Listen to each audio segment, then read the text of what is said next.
This podcast was created to educate listeners on the experiences of diverse individuals. However, all opinions expressed by the host or guests do not reflect the overall standing of Tarleton Radio or Tarleton State University.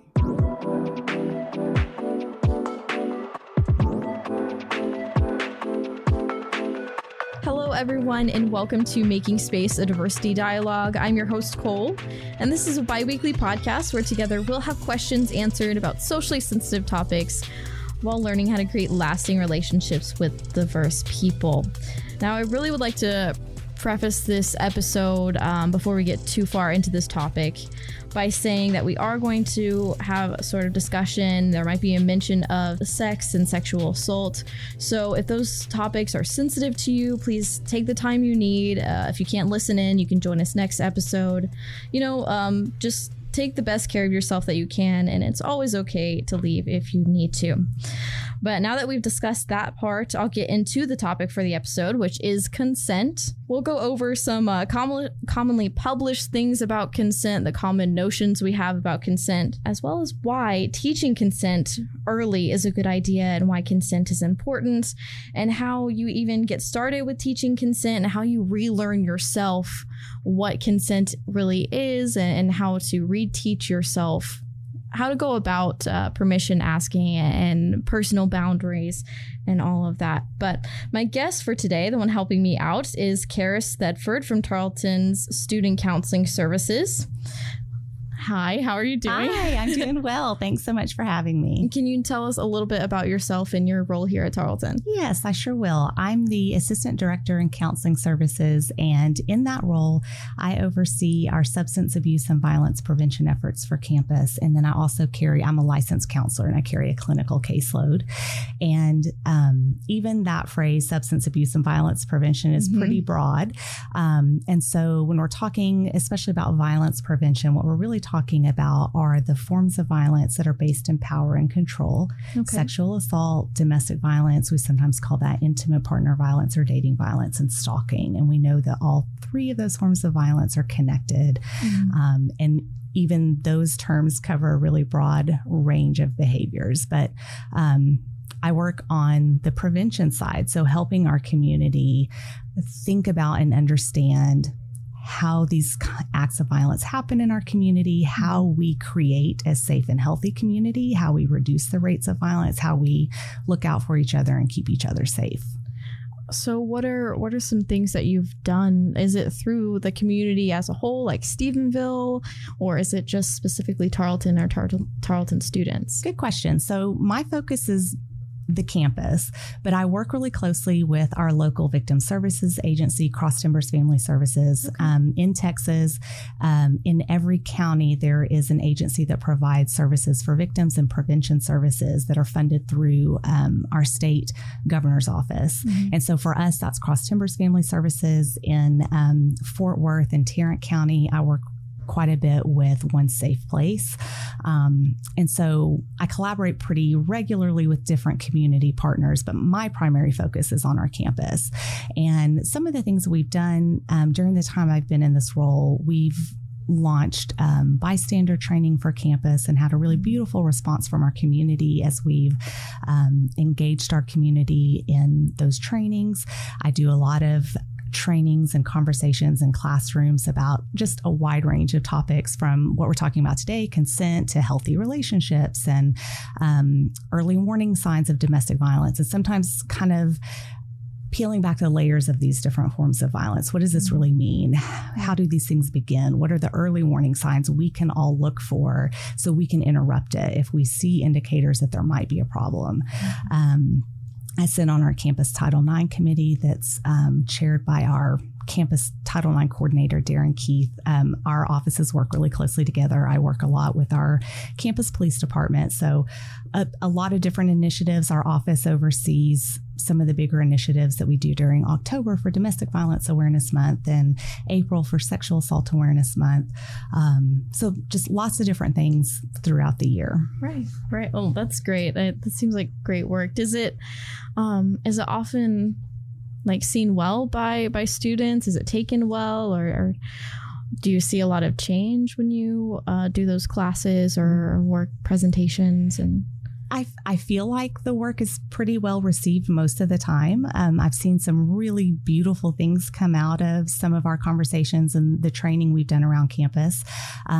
Just some examples. Several years ago when we first launched the bystander training model we were using at that time, several of the students who went through that program turned around and put things into action on campus and with the different communities they were connected with based on having been through that training. And so, for example, one of our graduates became the editor of the JTAC and invited me to write some guest columns and share information through the JTAC. That was a really cool outcome of him having participated in our bystander training. It was a student who started our Teal Tuesday initiative that became really popular. The teal t-shirts, right? Yeah. And that really took hold in a way that I didn't really anticipate. A student came up with that idea and I was like, yeah, let's do that. That sounds good. That gives us a kind of this visual component to our outreach efforts during April and a way to start conversations. And our campus embraced that and ran with it. Definitely. I still think about those. I still have my, I think it has a purple poo on it that says the awareness or something. That's, those shirts were very popular. I think we did those 2 years ago. Yeah, they were really popular. They're great. It's good to see. I didn't make the connection with your role and something like Teal Tuesday and the work you guys do in April. So I'm glad to actually kind of put faces and names with that kind of work. And it's not something we always think about. We kind of pass by topics like this. We pass by April like, oh yes, we need to be aware of those sorts of things, but we don't really dive into them. And that's kind of where I want to go with this episode specifically about consent. We're going to first kind of go over just very, very brief. I did a little bit of research on this part, the history kind of behind the concept of consent. And then we're going to get to vocabulary words before we get to the big major questions. So very first, the history part. So consent and the concept of consent can kind of be traced back through laws and policies back to the 1500s when young girls were able to, quote, consent to marriage between a man and woman. The ages around 10 to 12 was actually the first kind of age range for consent there.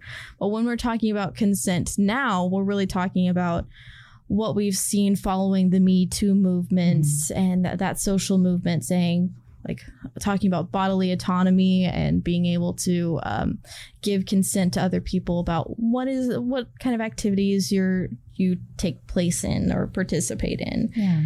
And the first vocabulary kind of words I want to go over are the sexual consent, because that's the big one people talk about. I have kind of a definition I've written out, and then we can discuss what you really think with your professional and expertise, what you really think it should mean, or that telling the listeners what it is. So I have down that consent is an agreement, or sexual consent is an agreement between participant to engage in sexual activity.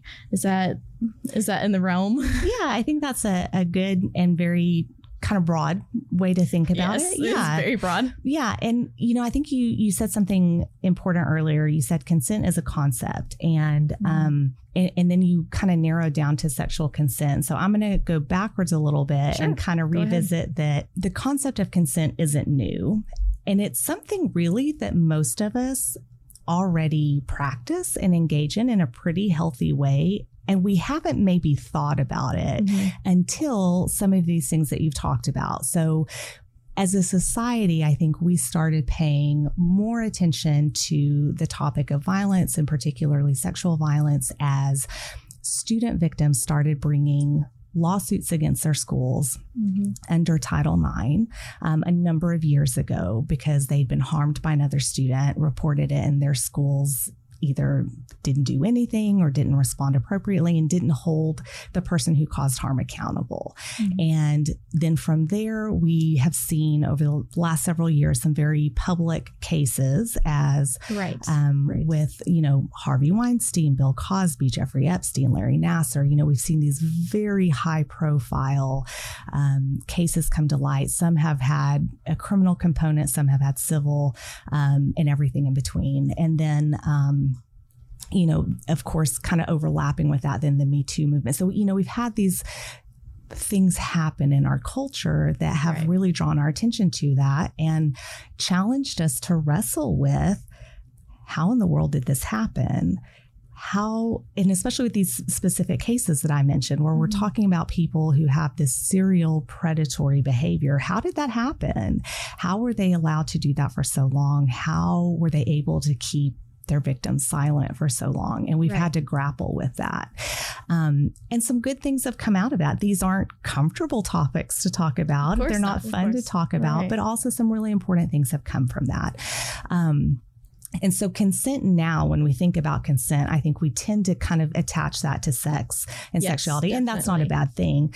But consent really is just in interactions between two or more people, for that matter. It's this concept of communicating and talking about what we're doing and talking about sort of boundaries and limitations and making a decision about, are we going to move forward with what we're doing or not, and being free to walk away from it or to engage in, whatever it is.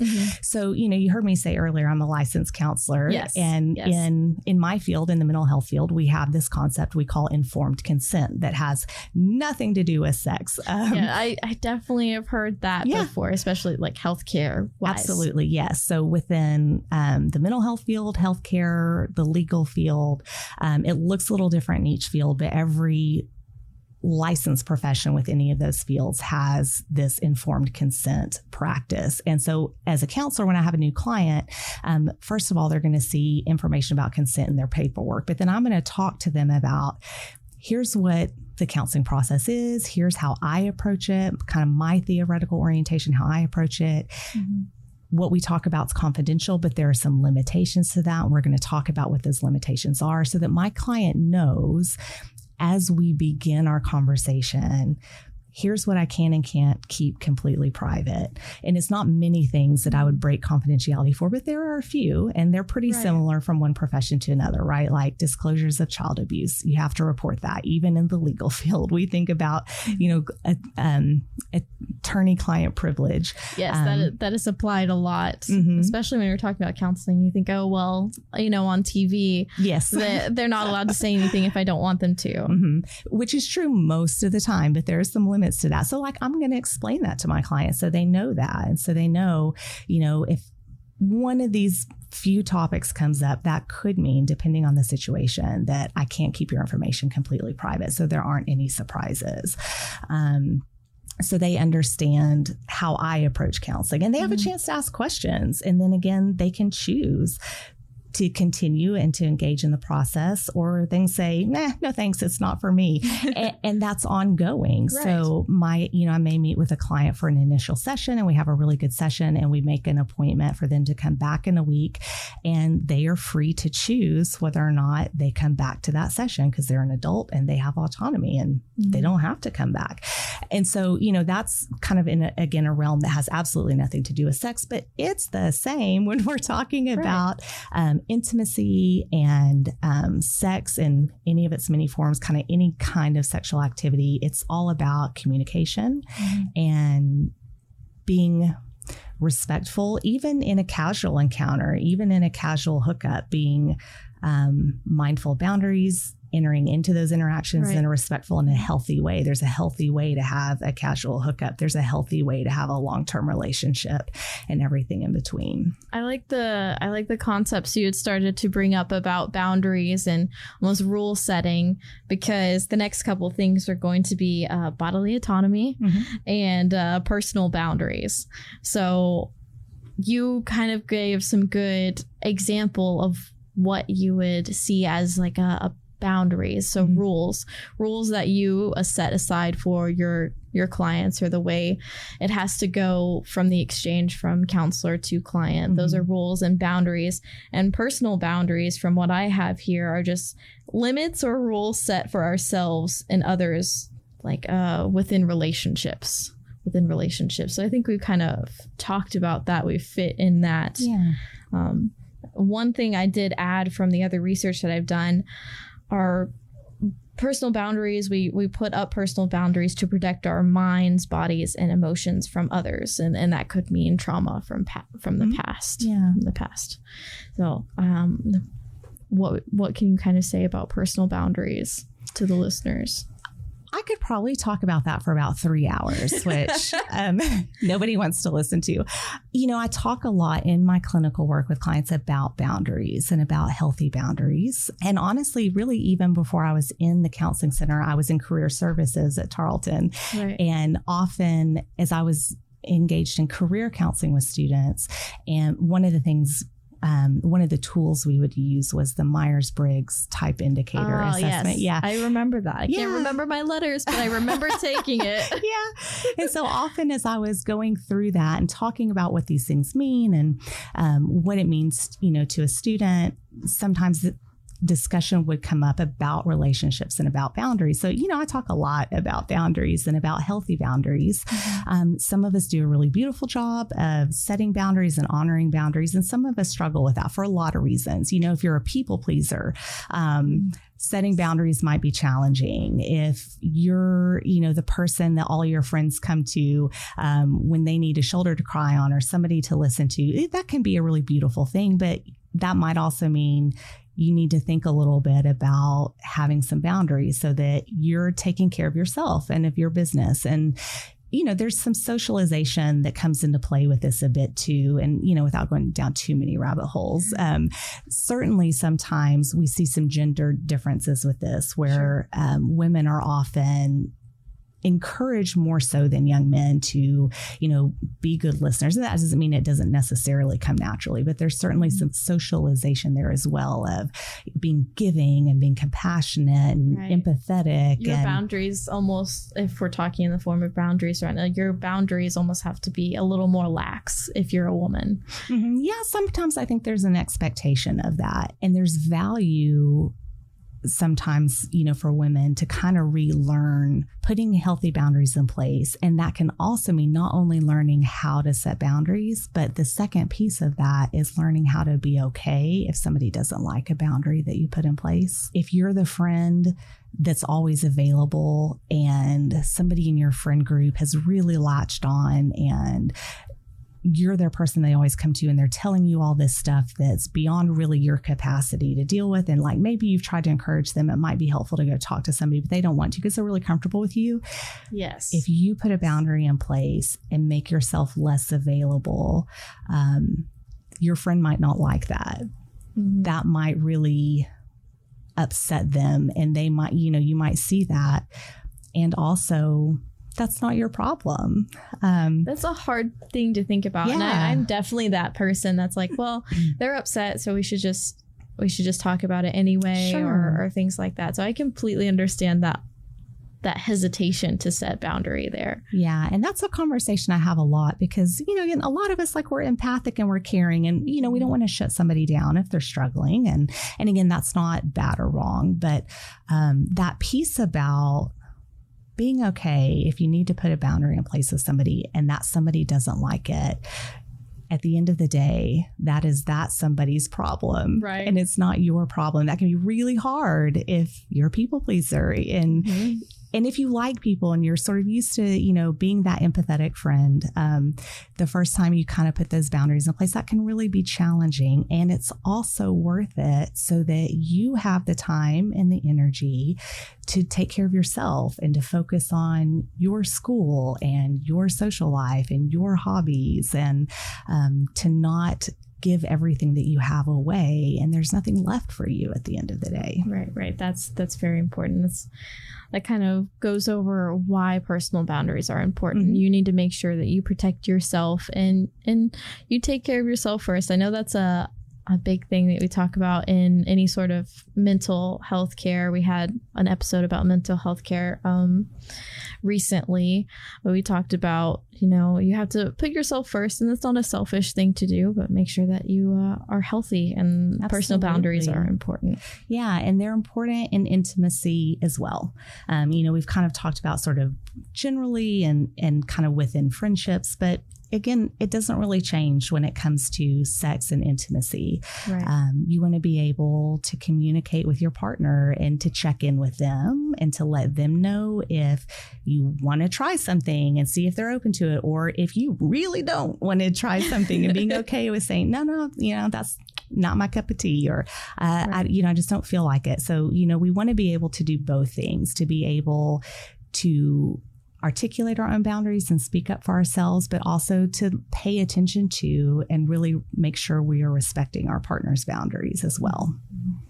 So I'm gonna just hop straight into the questions because we've done a good job of hitting my points there. But why is asking consent important? Why? I know it seems like it should be an obvious answer, but why should we respect these boundaries that might be put up by a friend or a partner that are kind of new, or just asking consent for something? Yeah, that's a great question. And sort of the short, simple answer is, if you want to have good sex, you want a partner who's into it, right? That's true. So if somebody is sexually active, if they're engaged in, and again, whether it's sort of a casual encounter or whether it's within a relationship, a normal, healthy person wants to do that with somebody else who's into it with them. You think about, like, if your partner is uncomfortable, like, a healthy person is not going to like that. They're not going to enjoy that, right? Right.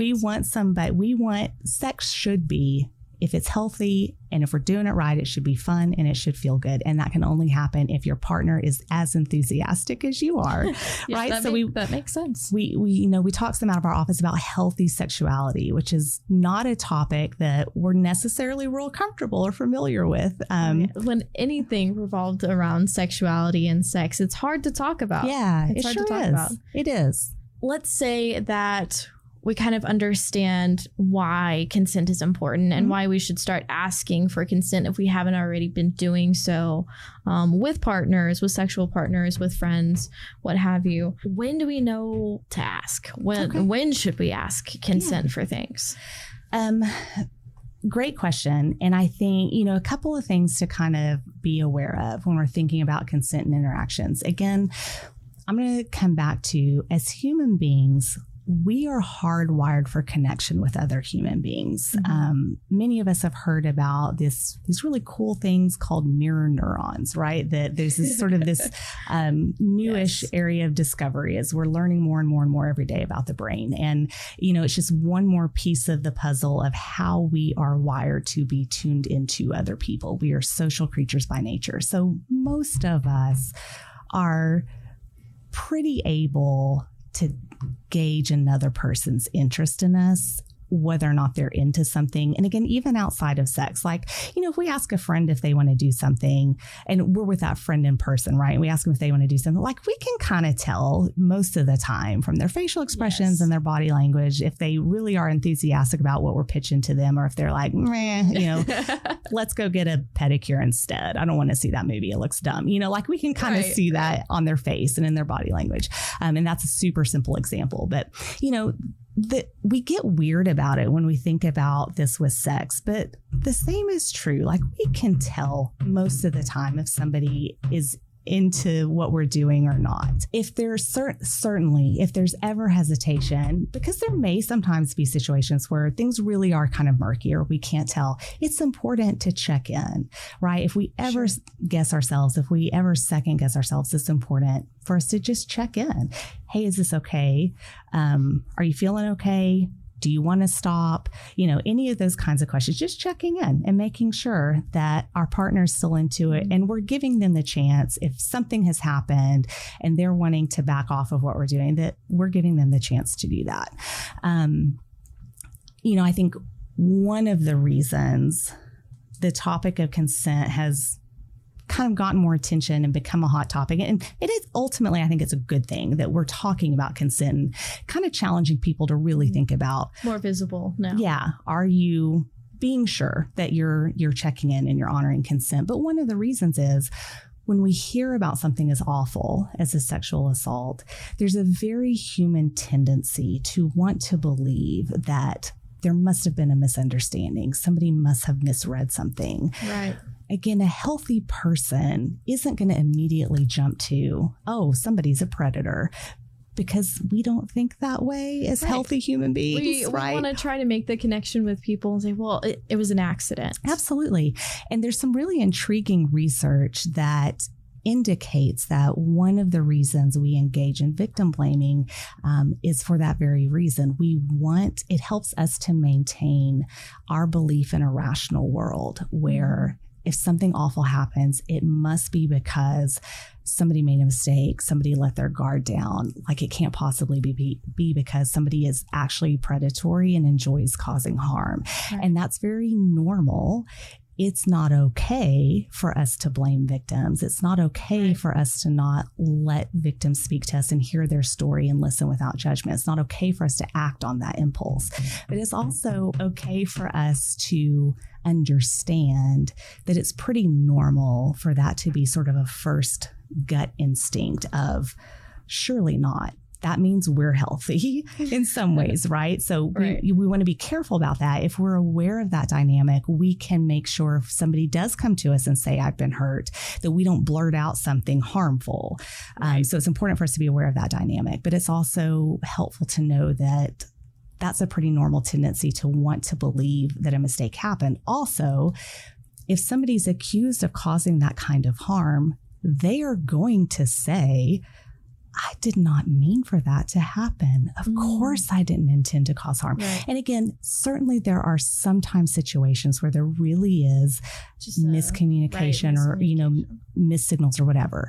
But that is not always the case. But if I get accused of, if I left here today and you accused me of, stealing something from this office, I'm going to say, no, I didn't. I would never do such a thing. Of course, I wouldn't do that.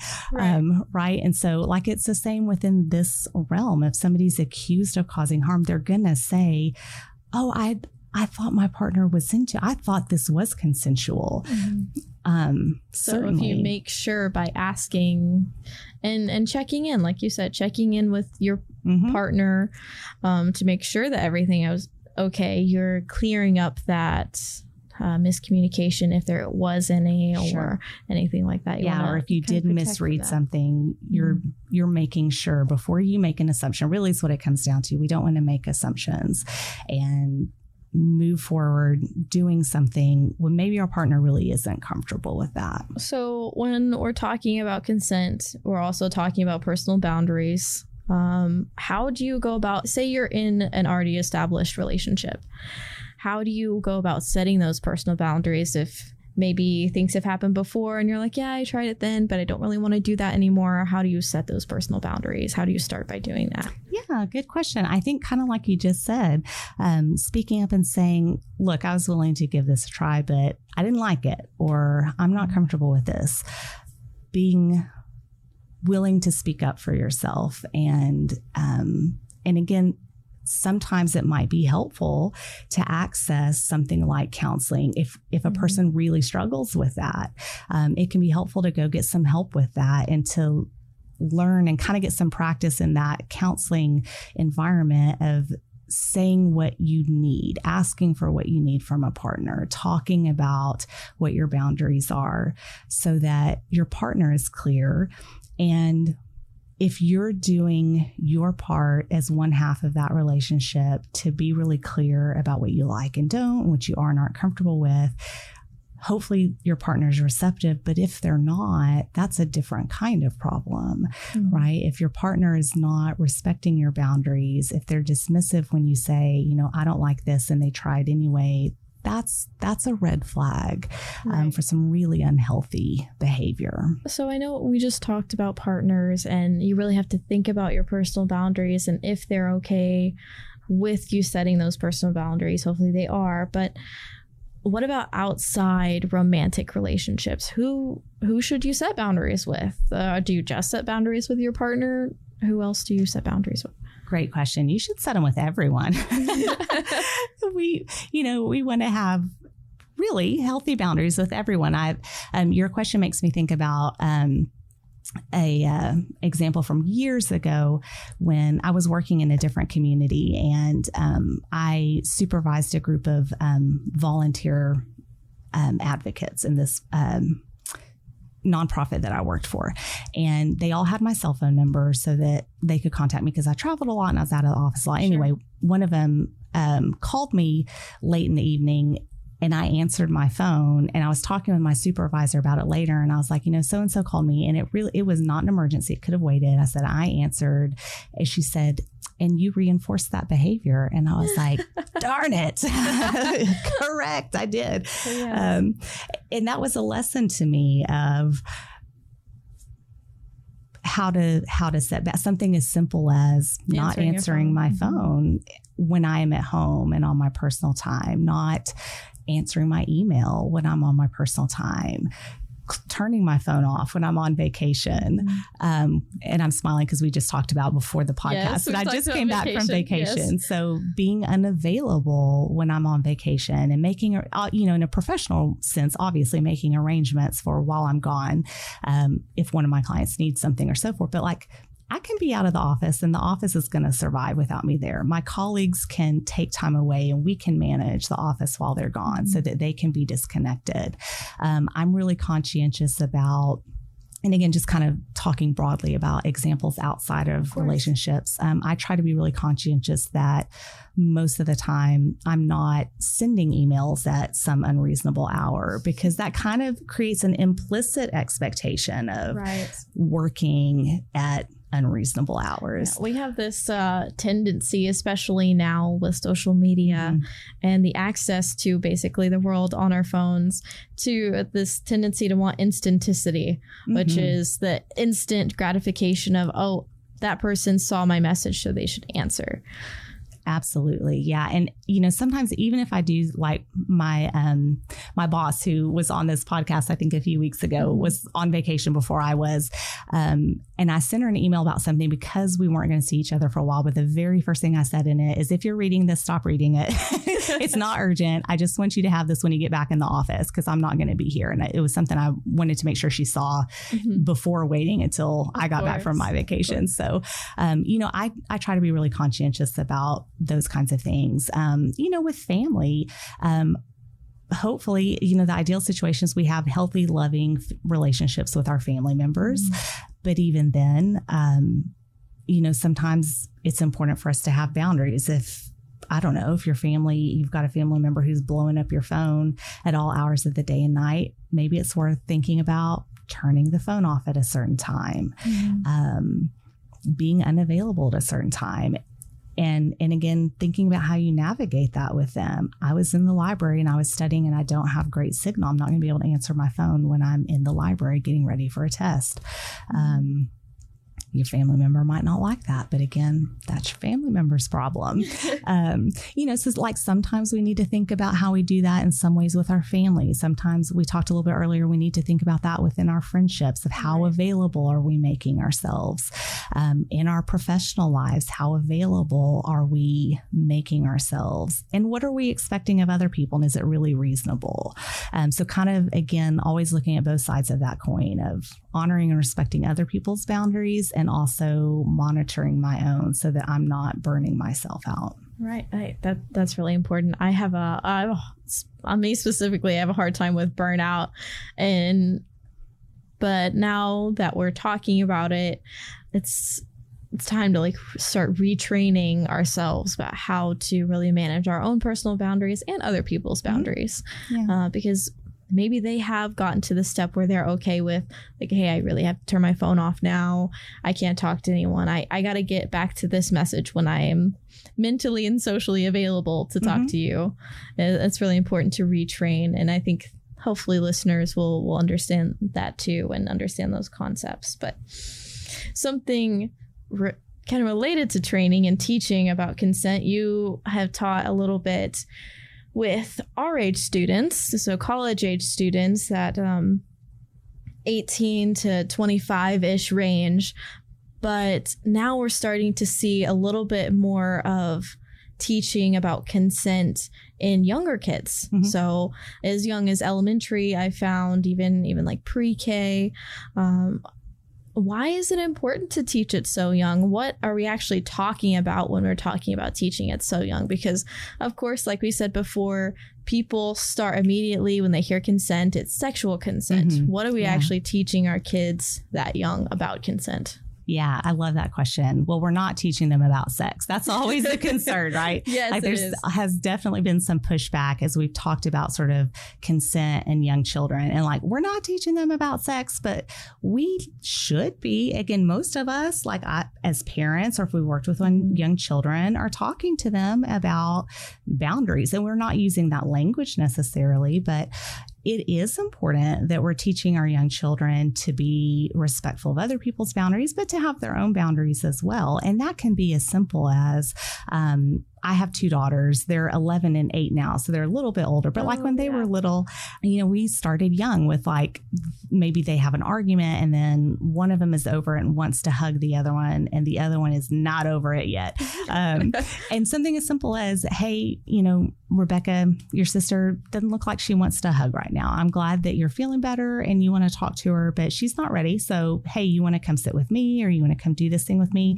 Maybe she'll want to talk later or maybe she'll want to give a hug later. So simple, but just modeling and reinforcing that, hey, this person doesn't want to do this right now. So you're going to have to manage that. You're going to have to figure that out. You have to manage your own emotions a little bit. Yeah.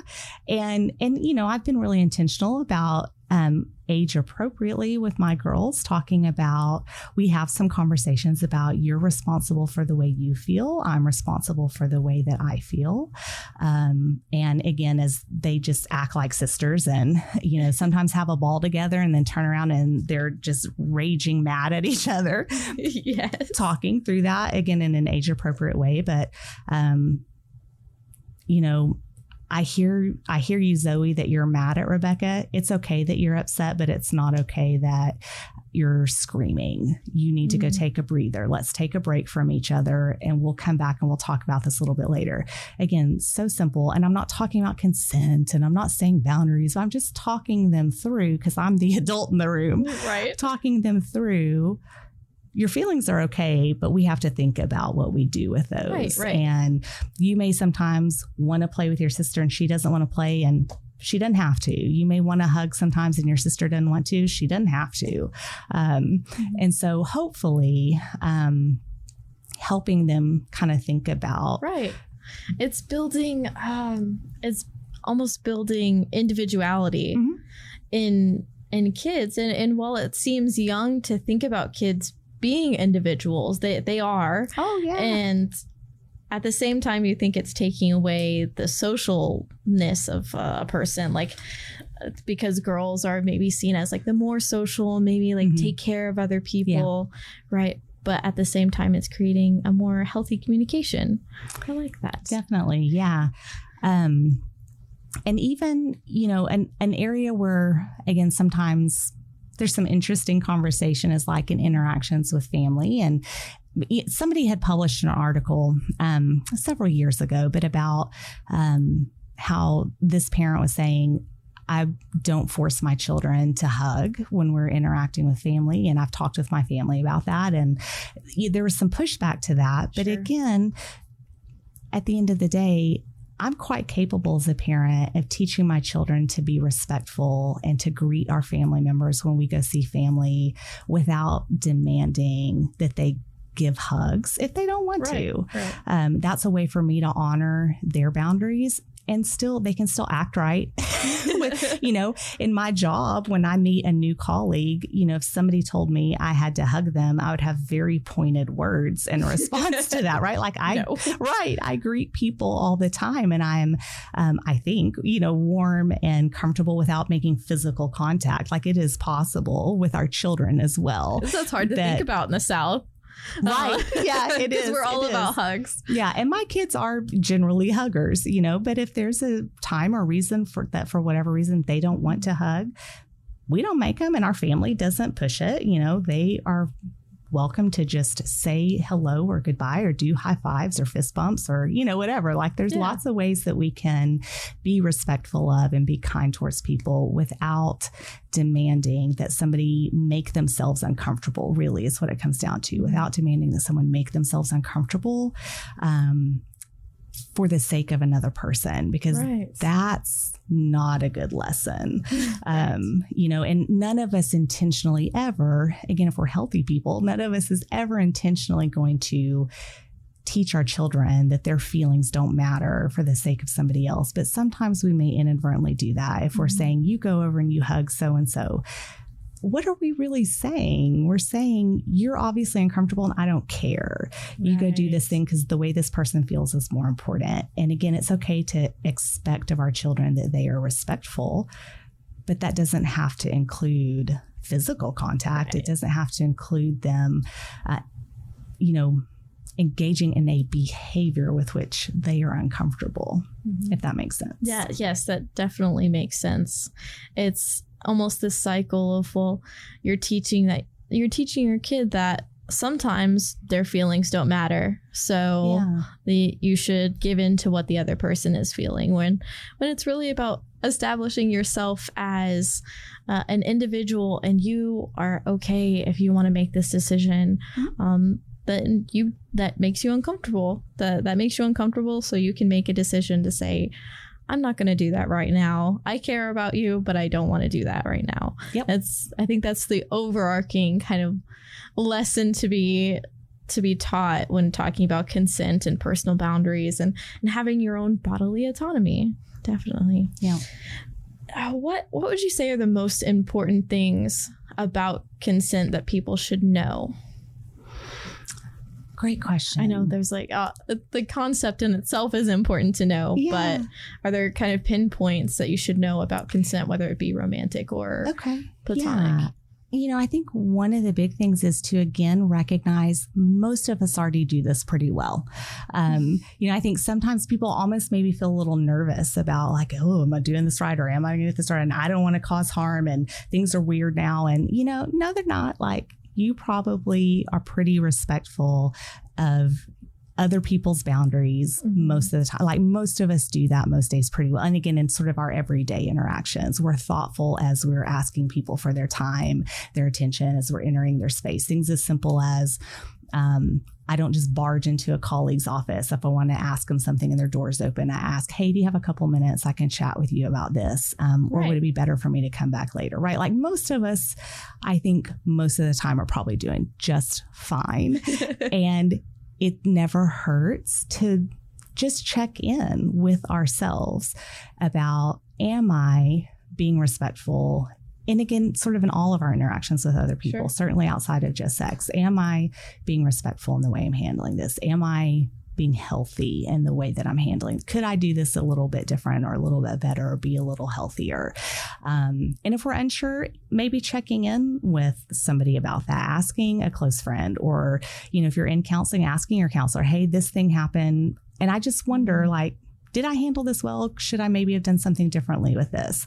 And certainly in our intimate interactions, always just being willing, if we think we might sense some hesitation, if something feels a little off, just being willing to check in, to ask, being willing to just walk away and leave it alone if we're unsure, because we always want to make a mistake on the side of protecting someone else and being respectful instead of causing harm. And again, most of us are going to do that pretty naturally. That's what we want to do. And if there's ever a question, make the mistake in the right direction of being respectful and protective. Yeah. So we talked majority about consent, bodily autonomy, and boundary setting and personal boundaries. Is there any other point you'd like listeners to know about when we're talking about this topic that we haven't already talked about? We've talked about so much. I think we've covered most of it, but just, again, if you have questions or if there's ever a situation you feel kind of uncomfortable about and you want to talk about it, this is a reminder for our students on campus. You have access to counseling services while you're a student. Call us, come by, make an appointment. We have students who come in from everything from a one-time, literally I have this one thing I kind of want to process with somebody who's not my family, not a friend, right. Who will come in for one session, to students who come in over the course of multiple semesters. So that is always an option, really, for anything, certainly. But, if there's ever something kind of within this realm of what we're talking about that you're wondering about or struggling with or unsure about, come talk to one of us, invite us in. If you belong to an organization, you think this might be a helpful thing for my group to hear about or for us to have some conversation about, invite us in. We'd be happy to do a presentation or a workshop or facilitate some discussion. I'm really grateful that our community is willing to engage in these topics. Again, they're not always easy and sometimes they're uncomfortable. And again, most of us are getting it right most of the time. We call that in the mental health world the healthy majority. Most of us belong to that group. We have a club. You didn't even know it, but we're in the club together. Right. Most of us are doing just fine, but it doesn't hurt for us to be talking about it and sort of checking ourselves and sort of just being a little bit diligent as we're out socializing and living our social lives, so that if we see a problem, again, we can try to interrupt it before somebody does get hurt, when one of those few people who is willing to cause harm is in the midst. Right. Most of us are not that person. And if we're paying attention, if we're being really thoughtful, we can shut that person down when they show up. Mm-hmm. Yeah. Right. And for listeners who are interested in possibly using the services at Student Counseling Services, I am going to link all of their information in the description, wherever the description is. It's below wherever you're listening. But I'm going to link that, as well as some other resources that I found.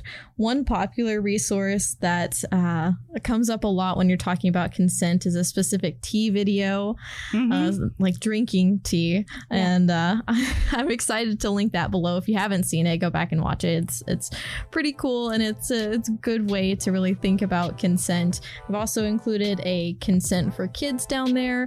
If you listeners maybe are around kids, or that you may be teaching, or your parents or your aunts, uncles, whatever, that you maybe want to start teaching those just small concepts that Caris was talking about. Just like, okay, you maybe want to hug right now, but maybe your friend doesn't. So we're gonna let them be themselves and you be yourself, and you can handle it on your own for right now. If you want to start teaching that stuff, I'll link them in the description as well.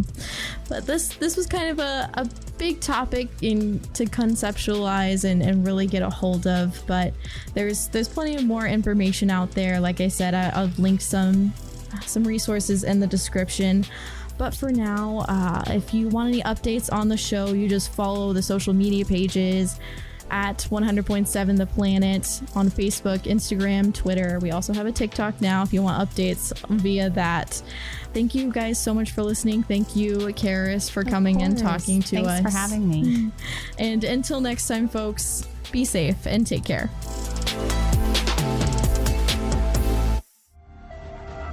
This has been a Tarleton Radio Network podcast with production from me, Taylor Welch. And me, Brianna Blanks. Find more great shows by searching Tarleton Radio Network wherever you get your podcasts.